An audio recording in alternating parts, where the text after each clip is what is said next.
नमस्कार, जय जोहार। क्या आप भी गवर्नमेंट एग्जाम्स की तैयारी करना चाहते हैं? क्या आप भी मेमोरी टेक्निक्स और ट्रिक्स के जरिए बहुत ही कम समय में स्मार्ट स्टडी करना चाहते हैं? क्या आप चाहते हैं कि सीजी व्यापम टॉपर आपको पढ़ाए? तो डाउनलोड करिए योगेंद्र साहू क्लासेस ऐप। यहाँ 10 से अधिक गवर्नमेंट एग्जाम्स क्रैक करने वाले और सीजी व्यापम टॉप करने वाले योगेंद्र सर सीजीपीएससी और सीजी व्यापम के अंतर्गत होने वाले सभी एग्जाम्स की तैयारी कराएं। तो डाउनलोड करिए Yogendra Sahu classes app to be the best, learn from the best.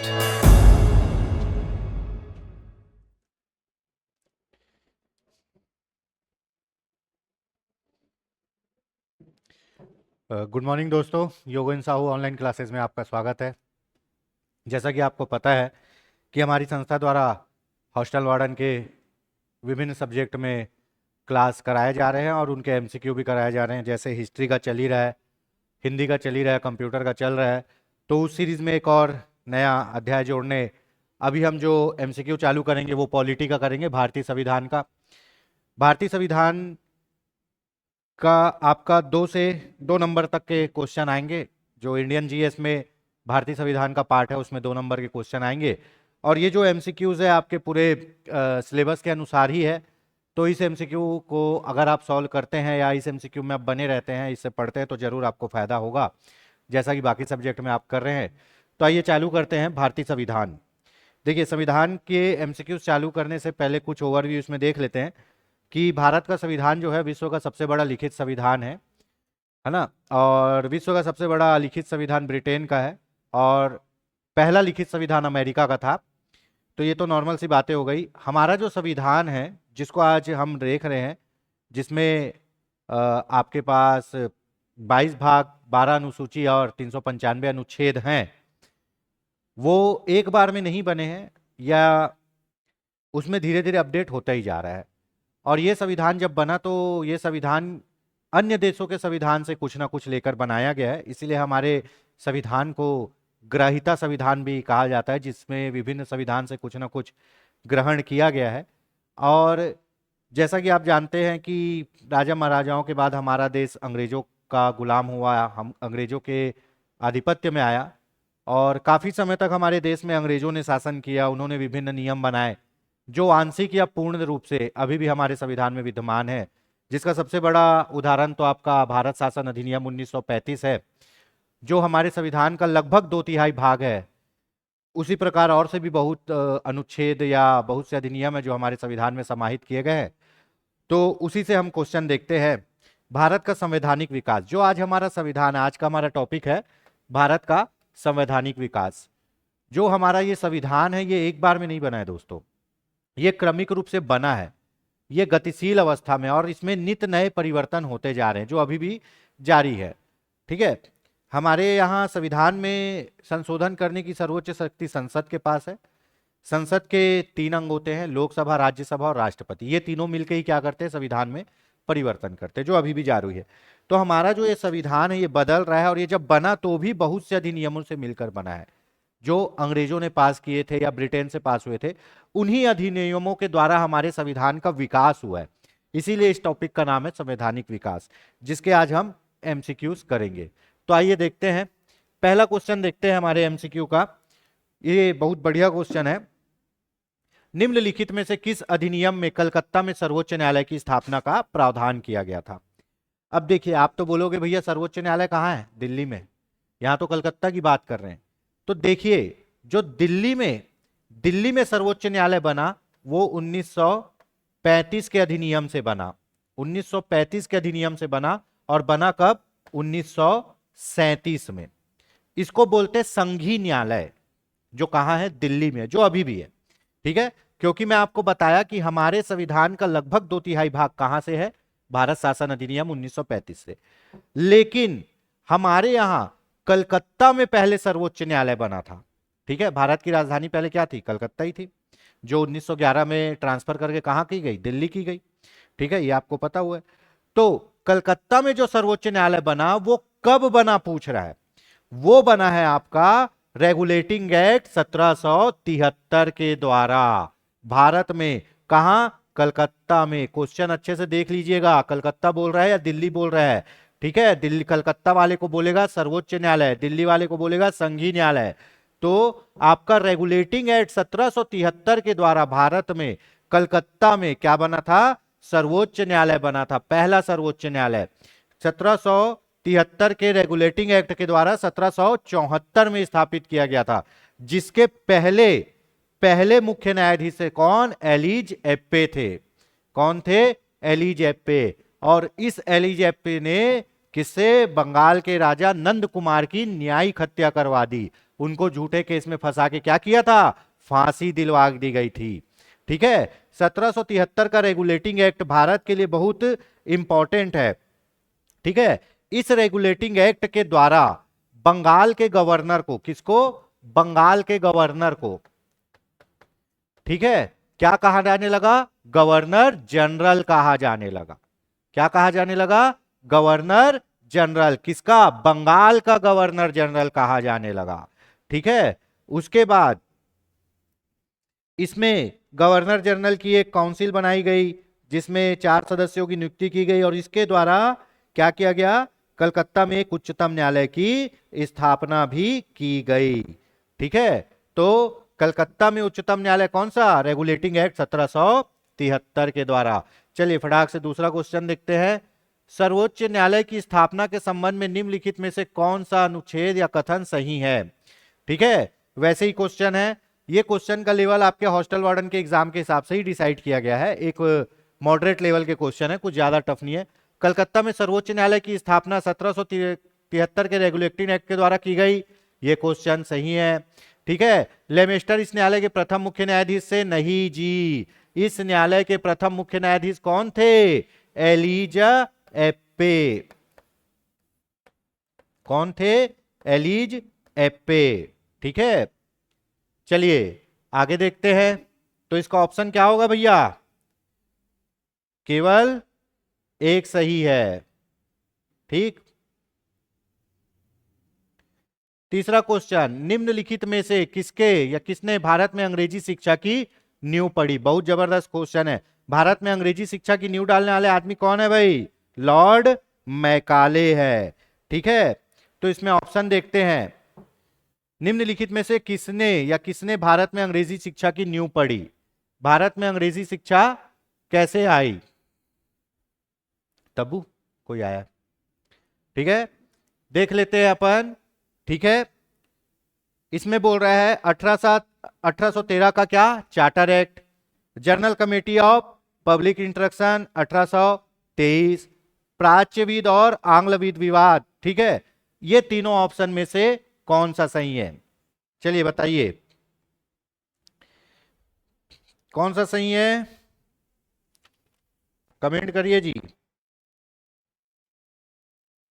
इसमें से ऑप्शन डी 1 2 3 तीनों सही है। देखिए 1813 के चार्टर एक्ट में क्या कहा गया? 1 लाख रुपए खर्चा करना है। किस पर? शिक्षा पर। किस पर खर्चा करना है? 1 लाख रुपए खर्चा करना है आप पर। किस पर? 1813 के चार्टर एक्ट अधिनियम में शिक्षा के प्रसार के लिए प्रतिवर्ष कितने का प्रावधान किया गया? 1 लाख रुपए का प्रावधान किया गया। उस समय 1813 के एक्ट में कहा गया कि भारत में शिक्षा के प्रसार के लिए 1 लाख रुपए प्रतिवर्ष खर्चा करना है। ठीक है, तो भैया अंग्रेजी शिक्षा के प्रचार के लिए ये कितना दे रहा है? 1 लाख।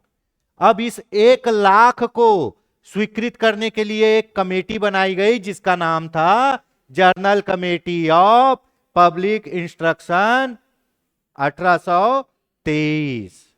इस कमेटी का काम क्या था? इस कमेटी का काम था क्या? 1 लाख रुपए को स्वीकृति देना। उस जो 1 लाख रुपए है उसको क्या करना? रिलीज करना और स्वीकृति देना। उसके बाद तीसरा जो विवाद चल रहा था, ठीक है, प्राच्यविद ओरिएंटेशन और आंग्लविद एंग्लो एजुकेशन वाले, इन दोनों के विवाद से भी क्या हुआ? अंग्रेजी शिक्षा की नींव पड़ी। ठीक है, और हमारे अंग्रेजी शिक्षा के जन्मदाता किसको कहा जाता है? लॉर्ड मैकाले को। ठीक है, और लॉर्ड मैकाले ने जो प्रस्ताव दिया था अंग्रेजी शिक्षा का उसको स्वीकृत कर लिया गया। ठीक, समझ में आ गया है ना। एक बार फिर बता देते हैं, 1813 के चार्टर एक्ट के द्वारा 1 लाख रुपए प्रतिवर्ष सालाना खर्चा करने की बात की गई है ना। Journal committee of public instruction द्वारा 1823 द्वारा उस 1 लाख रुपए को रिलीज करने और ग्रांट करने का काम किया गया। और इन दोनों में विवाद चल रहा था ओरिएंटेशन और एंग्लो वैदिक शिक्षा के लिए।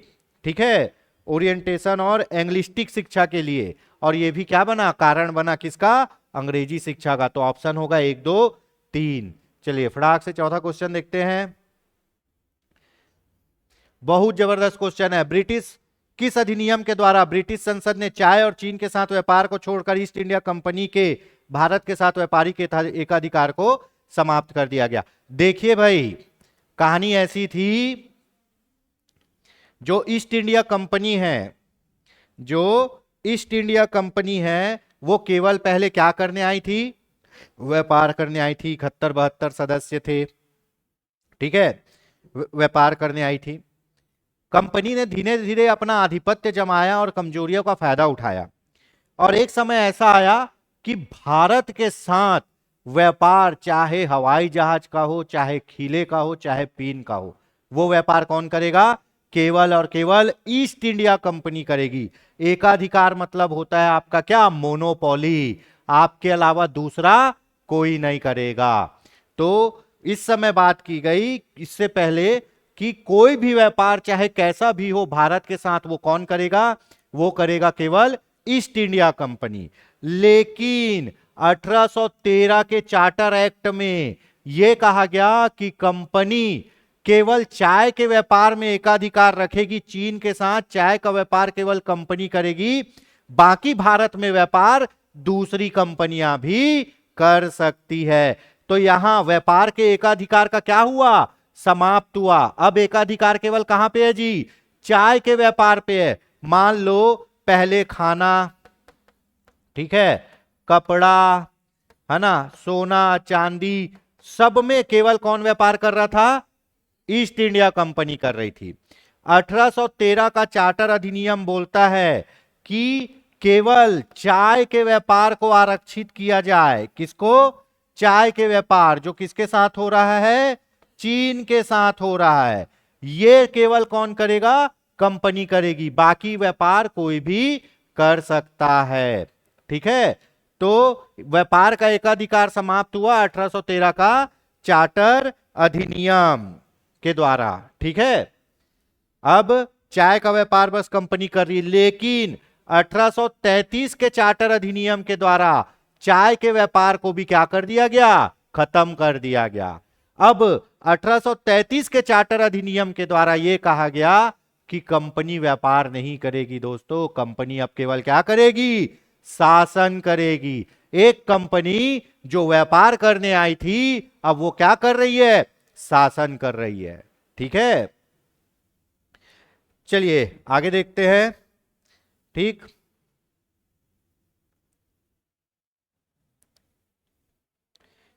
निम्नलिखित में से किस अधिनियम में कलकत्ता में सर्वोच्च न्यायालय की स्थापना का प्रावधान किया गया, किसमें, रेगुलेटिंग एक्ट में। ये वापस छप गया, ठीक है, 1773। चलिए देखते हैं।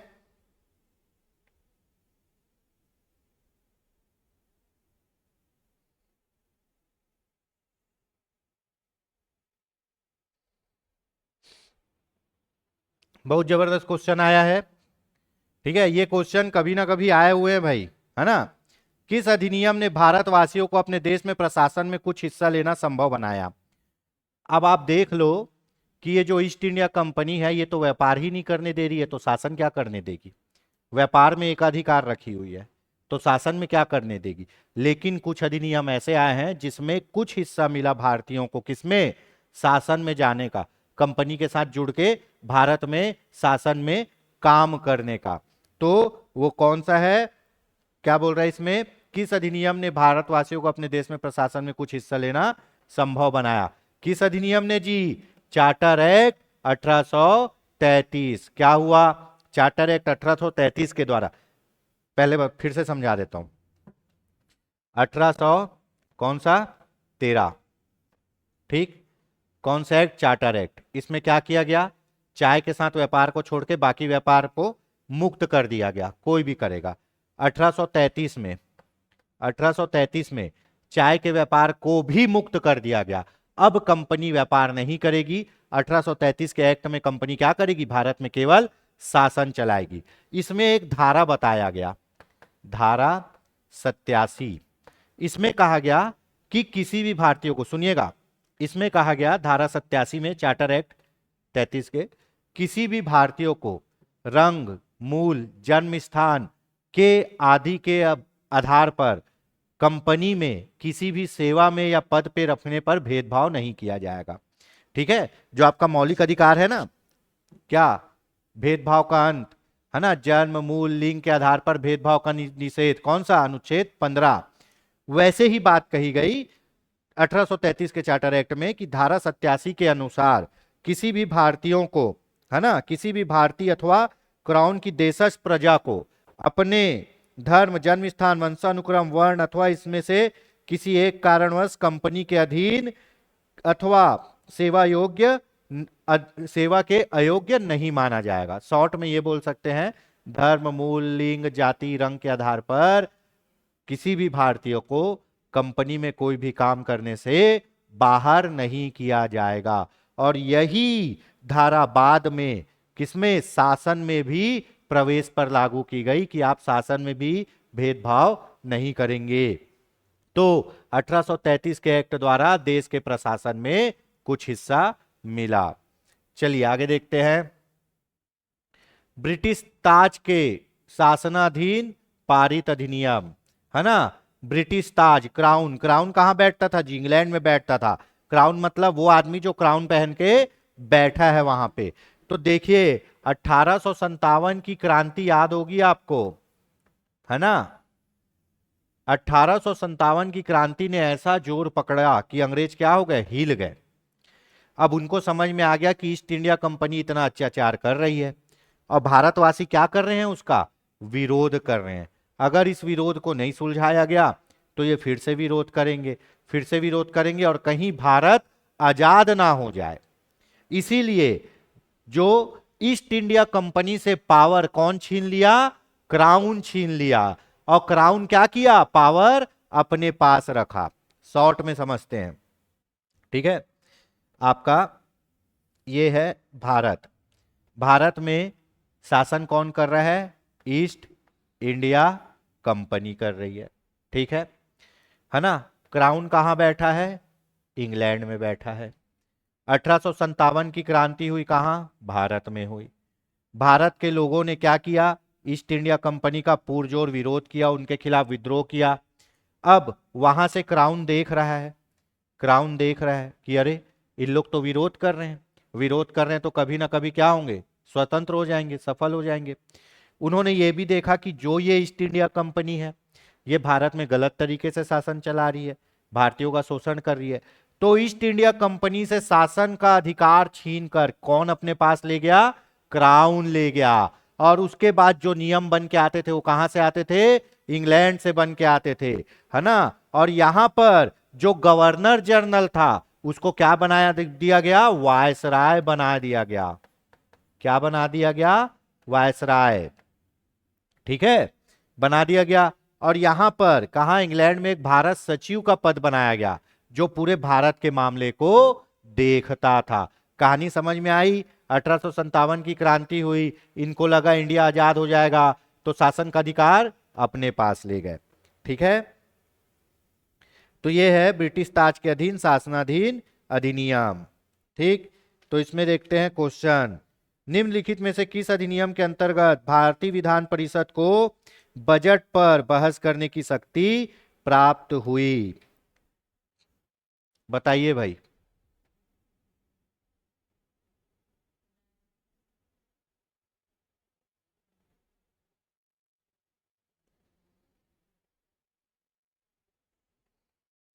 इसका ऑप्शन है ऑप्शन बी, भारतीय परिषद अधिनियम 1892। भारतीय परिषद अधिनियम 1892, ठीक है। इस अधिनियम के अंतर्गत केंद्रीय विधान परिषद के भारतीय सदस्यों को, है ना, केंद्रीय विधान परिषद के भारतीय सदस्यों को बजट पर, जो बजट पेश होता है उस पर बहस करने की शक्ति प्राप्त हुई, प्रश्न पूछने की शक्ति प्राप्त हुई। पर बहस करने और प्रश्न पूछने के लिए आपको 6 दिन पूर्व क्या देनी पड़ती थी? सूचना देनी पड़ती थी। आज भी हमारे संसद में अगर आप प्रश्न पूछना चाहते हैं तो आपको पहले सूचना देनी पड़ेगी। ठीक है, तो अब सोचो, धीरे धीरे भारतीयों को अधिकार मिल रहा है। जब ब्रिटिश ताज के अधीन भारत गया है तो कुछ अधिकार मिल रहे हैं। बजट पर बहस कर सकते हैं कि तुम गलत बजट बनाए हो या पैसा खा रहे हो, कुछ भी। किस अधिनियम के द्वारा? 92 के द्वारा। पर ठीक है, बहस कर सकते हैं, है ना। बजट पर अपन क्या कर सकते हैं? बहस कर सकते हैं, बजट पर प्रश्न कर सकते हैं, लेकिन बजट को पास करने के लिए मतदान नहीं कर सकते। अभी भी कब? 1862 में, है ना। तो ये चीज याद रखिएगा जी। अब मान लो केंद्रीय विधान परिषद में बजट पेश किए, हाँ भाई इतने लाख का बजट है, तो भारतीय जो भारतीय सदस्य हैं उन लोग बहस कर सकते हैं कि ये बजट गलत बना है, प्रश्न पूछ सकते हैं कि ये बजट में इतना पैसा कहां जा रहा है। लेकिन जब बजट को पास करने के लिए मतदान कराया जाएगा तो उस पे मतदान भारतीय सदस्य नहीं करेंगे। ठीक है, तो बजट पर बहस 92, ब से 92, ब से बजट। ठीक है, चलिए दूसरा, ब्रिटिश भारत में अगला प्रश्न देखते हैं भाई।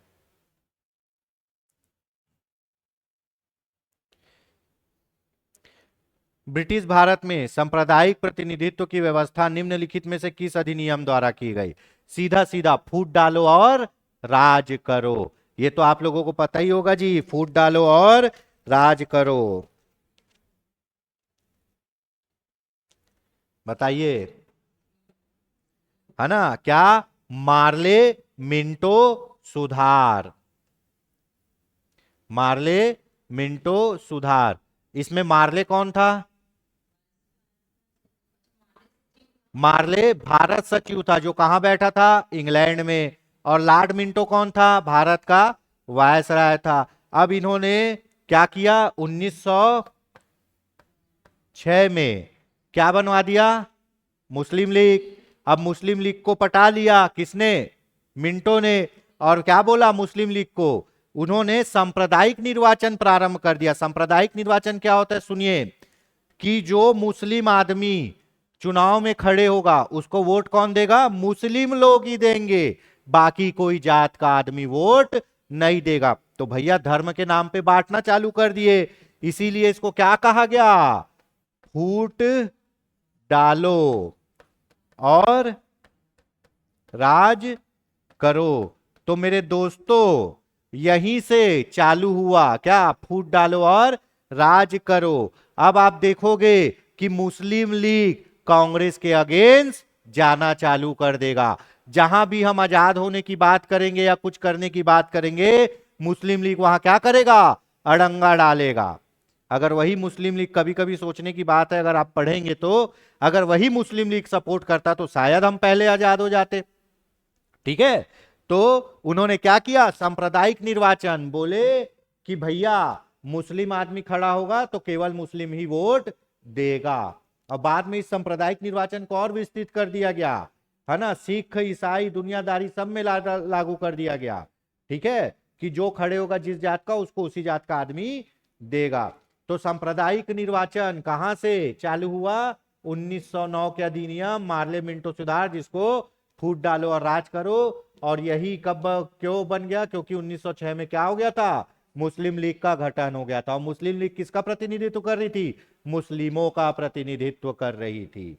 ठीक है, चलिए आगे देखते हैं।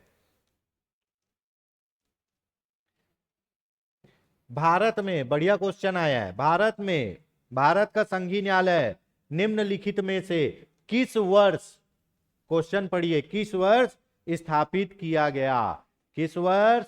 1935। गलत। 1937 में क्योंकि 1935 में क्या आया, भारत शासन अधिनियम। ये भारत शासन अधिनियम हमारे संविधान का 2/3 भाग है।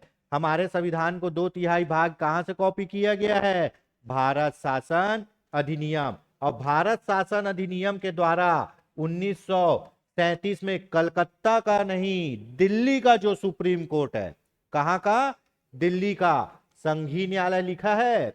भारत क्या है जी, राज्यों का संघ है, संघीय न्यायालय लिखा है, तो दिल्ली के सुप्रीम कोर्ट की स्थापना कब की गई, 1935 के अधिनियम के अंतर्गत सन 1937 में। और इसी अधिनियम के अंतर्गत आपका केंद्रीय बैंक का भी निर्माण किया गया, जो आपका आरबीआई है।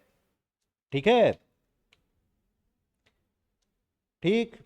1 अक्टूबर 1937 को, कब, 1 अक्टूबर 1937 को क्या किया गया था, दिल्ली में सुप्रीम कोर्ट बनाया गया था। इसके पहले न्यायाधीश कौन थे, मुख्य न्यायाधीश मैरिस गेवियर थे। मैरिस गेवियर कौन थे, मैरिस गेवियर। और कलकत्ता के कौन थे, एलिजा एप्पे। समझ में आ गया। केंद्र में द्वैत शासन किस अधिनियम के अंतर्गत स्थापित किया गया, बहुत अच्छा क्वेश्चन है।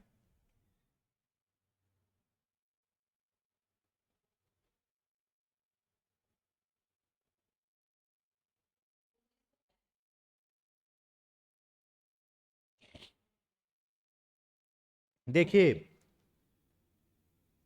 आपके केंद्र में द्वैत शासन अधिनियम 1935 के अधिनियम से स्थापित किया गया। द्वैत शासन मतलब डुअल शासन। उसमें शासन करने के कुछ विषयों को केंद्र के पास रखा गया और शासन करने के कुछ विषयों को किसके पास रखा गया, राज्यों के पास। ठीक है, तो केंद्र में द्वैत शासन बोलेगा ना, केंद्र में डुअल शासन, द्वैत शासन, तो 1935 का अधिनियम। और इसी अधिनियम के द्वारा प्रांतों में द्वैत शासन को समाप्त किया। प्रांतों में द्वैत शासन को समाप्त करके कहां ले जाएगा, केंद्र में। प्रांत में द्वैत शासन खत्म और केंद्र में द्वैत शासन चालू 1935 के अधिनियम के द्वारा। अब देखते हैं प्रांतों में द्वैत शासन कब चालू किया गया था। प्रांतों में द्वैत शासन 1919 के अधिनियम से चालू किया गया था। ठीक है, और बंगाल में द्वैत शासन कब चालू किया गया था, 1773 के रेगुलेटिंग एक्ट में। ठीक है, द्वैत शासन मतलब डुअल। अपने यहां भी है, अपने यहां भी देखो कि कुछ शासन कौन करता है, केंद्र सरकार करती है, कुछ शासन कौन करता है, राज्य सरकार करती है। तो डबल शासन चल रहा है ना भैया। तो ये द्वैत शासन जो है केंद्र में कब चालू किया गया, 1935 के अधिनियम में। और राज्य में कब चालू किया गया था, 1919 के अधिनियम में। 1919 के अधिनियम में जो राज्य में द्वैत शासन चालू किया गया था, तो उसको खत्म किया गया 1935 के अधिनियम में और चालू किया गया केंद्र में। ठीक है, चलिए अगला देखते हैं। भारतीय विधान पालिका प्रथम बार द्विसदनी बनाई गई। भारतीय विधान पालिका,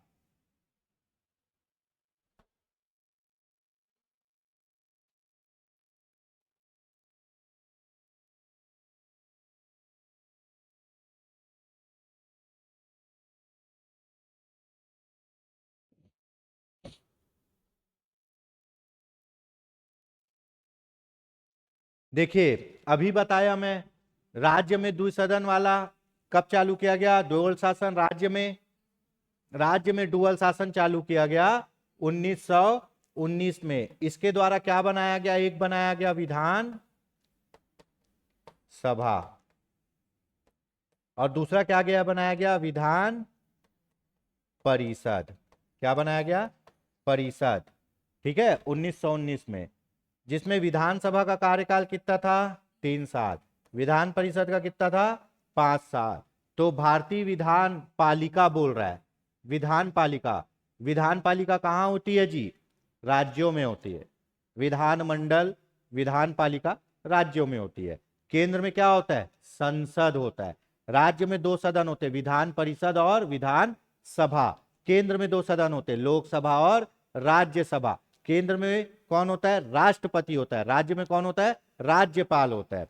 ठीक है, तो भारतीय विधान पालिका प्रथम बार द्विसदनी बनाई गई, राज्य की बात कर रहे हैं, कब? 1919 के भारत सरकार अधिनियम द्वारा, जिसमें विधानसभा का कार्यकाल कितना रखा गया? 3 साल, और विधान परिषद का कितना रखा गया? 5 साल।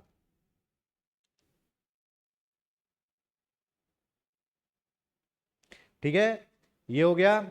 और इसी अधिनियम को कब समाप्त किया जाएगा? 1935 के अधिनियम के द्वारा समाप्त कर दिया जाएगा। बहुत जबरदस्त क्वेश्चन है।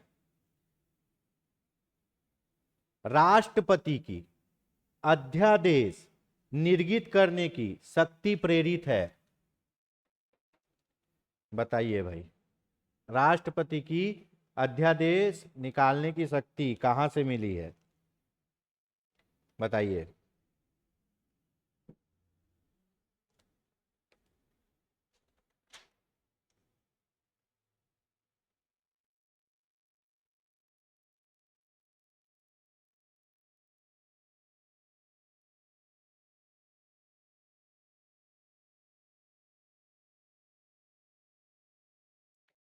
देखिए, थोड़ा सा दिमाग लगाना पड़ता है, थोड़ा ट्रिकी क्वेश्चन है।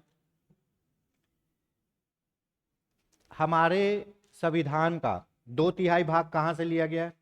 भारत सरकार अधिनियम 1935 से। कहां से? 1935 से। यहां पे बात किसकी कर रहा है? राष्ट्रपति की। तो राष्ट्रपति की अध्यादेश निकालने की शक्ति अपने को कहां से मिली है? भारत सरकार अधिनियम 1935। अभी आपके संविधान की कौन से अनुच्छेद? अनुच्छेद 1, 2, 3 द्वारा राष्ट्रपति क्या करता है? राष्ट्रपति अध्यादेश जारी करता है। क्या करता है? अध्यादेश जारी करता है, जो 6 महीने तक वैलिड रहता है, एक बैठक से दूसरी बैठक तक, है ना। और यही नियम कब? 1935 के अधिनियम में धारा क्या था? धारा आपका था धारा 42 और 43 के द्वारा। धारा 42 और 43 के द्वारा। संविधान में जाएगा तो अनुच्छेद 123 के द्वारा। अभी कौन अध्यादेश जारी करता है? राष्ट्रपति। लेकिन भारत सरकार अधिनियम में धारा 42 और धारा 43 के द्वारा कौन अध्यादेश जारी कर सकता था? राष्ट्रपति। ठीक है, लेकिन गवर्नर जनरल कौन? गवर्नर कौन से अधिनियम के तहत अध्यादेश जारी कर सकता था? 1861। कौन से अधिनियम के तहत? 1861। ये 2 टाइप के क्वेश्चन आते हैं, मैं आपको बता देता हूं। सीधा पूछेगा, पहली बार गवर्नर को अध्यादेश जारी करने की शक्ति किस अधिनियम के अंतर्गत प्राप्त हुई?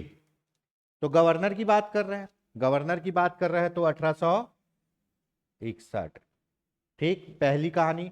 दूसरी कहानी, 1935 के अधिनियम से क्या बना है? हमारा संविधान बना है। और संविधान में अपन 2/3 भाग लिए हैं, कहां से? 1935 से। तो राष्ट्रपति बोलेगा तो राष्ट्रपति को शक्ति मिली है भारत सरकार अधिनियम 1935 से।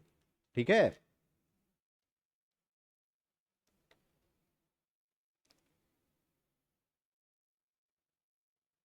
चलिए। भारत के संविधान में केंद्र और राज्यों के बीच किया गया शक्तियों का विभाजन इनमें से किस उल्लेखित योजना पर आधारित है? बताइए भाई। भारत सरकार अधिनियम 1935, मैं बार बार बोल रहा हूं, भारतीय संविधान का, कहां का? संविधान का कितना? 2/3 भाग कहां से लिया गया है? भारत सरकार अधिनियम 1935 से। बहुत बड़ा स्रोत है ये हमारे संविधान का। शक्तियों का विभाजन कौन सी अनुसूची? 7। अनुसूची 7। शक्तियों का विभाजन कौन कौन सी सूची? केंद्र, राज्य, संवर्ती और अवशिष्ट। ठीक है, अवशिष्ट। केंद्र सूची में कौन कानून बनाएगा? केंद्र सरकार।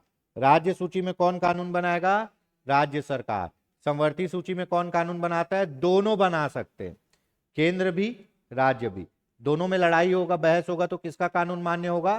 केंद्र सरकार का। इन तीनों सूची में जो चीज नहीं आई, केंद्र सूची, राज्य सूची और समवर्ती सूची में जो चीज नहीं है, वो सूची किसमें है? अवशिष्ट सूची में। और अवशिष्ट सूची किसके पास चले गया? केंद्र सरकार के पास। बहुत जबरदस्त क्वेश्चन।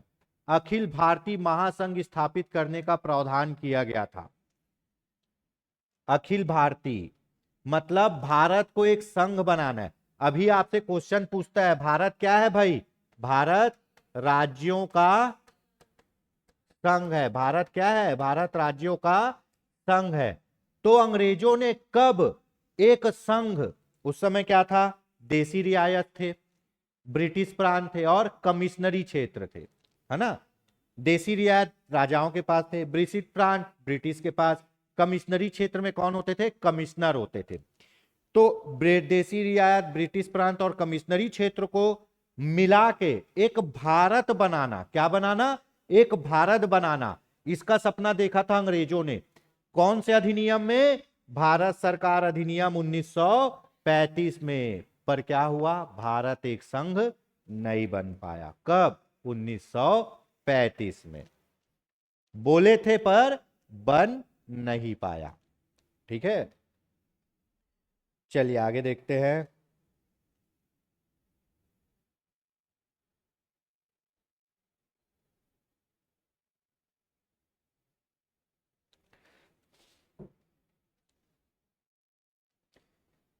उन्नीस सौ 35 में अधिनियम द्वारा स्थापित संघ में अवशेष शक्तियां, अभी बताया ना कौन कौन सी सूची होती है?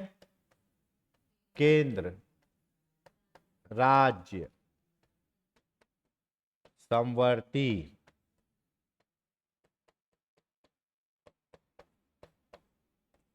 अवशिष्ट। ठीक है, केंद्र सूची केंद्र के पास, राज्य सूची राज्य के पास। समवर्ती सूची में दोनों कानून बना सकते हैं, लेकिन अगर लड़ाई होगा तो किसका कानून मान्य होगा? ठीक, बात कर रहे किसकी? 1935। उस समय क्या था? वायसराय चलता था।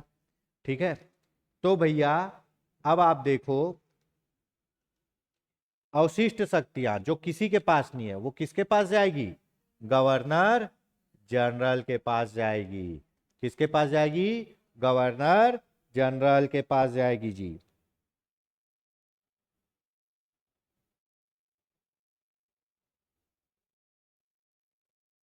ठीक है,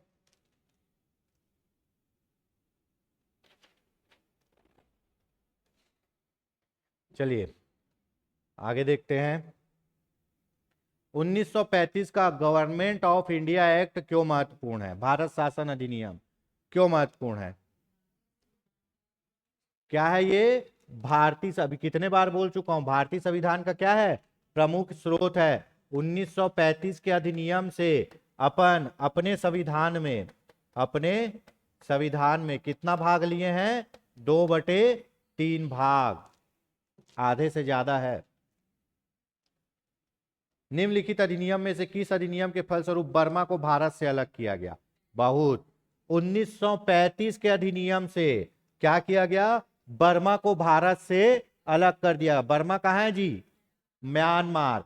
म्यांमार को भारत से कौन अलग करता है? प्राकृतिक विभाजन क्या है? अराकान की पहाड़ियां। ठीक है, अराकान की पहाड़ियां भारत को बांग्लादेश से अलग करती। जो रोहिंग्या शरणार्थी थे वो कहाँ के थे? म्यांमार, बर्मा, स्वर्ण भूमि, है ना, उसी को कहा जाता है। तो किससे? 1935 के अधिनियम से बर्मा को भारत से अलग कर दिया गया और 2 नए प्रांत बनाए गए। कौन सा? उड़ीसा और सिंध प्रांत। कौन सा प्रांत? उड़ीसा और सिंध प्रांत। ठीक है, लगभग 1935 के अधिनियम में भारत का नक्शा डिसाइड हो रहा था, बोल सकते हैं। आज जो भारत है वो भारत बन रहा था। चलिए आज के लिए इतना ही, बाकी देखते हैं कल।